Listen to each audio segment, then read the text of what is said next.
Mara Sugar FC iliendeleza kampeni yake ya kuvutia katika kombe la Mozzartbet kwa ushindi wa mabao 2-0 dhidi ya Compel FC katika mechi ya raundi ya 16 iliyopangwa upya na kuchezwa katika uwanja wa Moi mjini Kisumu.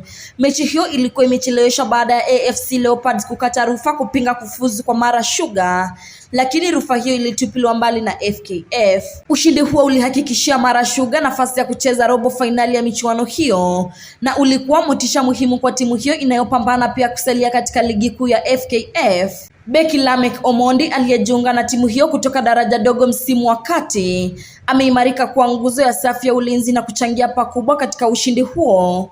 Kwa sasa macho yote yanaangazia Mara Sugar FC kuona kama wataendeleza ushindi wao kwa kutoa taji lao la kwanza la Mozzartbet Cup.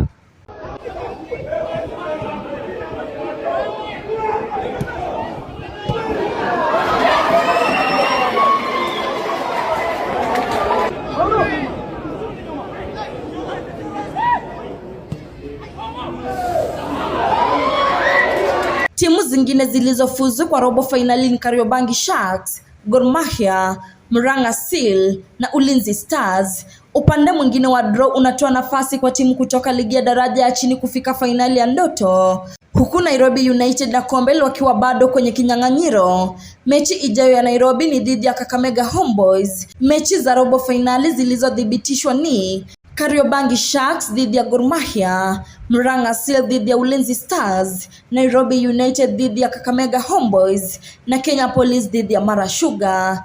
Nikiripotia Safi ya Spoti runinga ya Tandao, jina langu ni Florence Simiyu.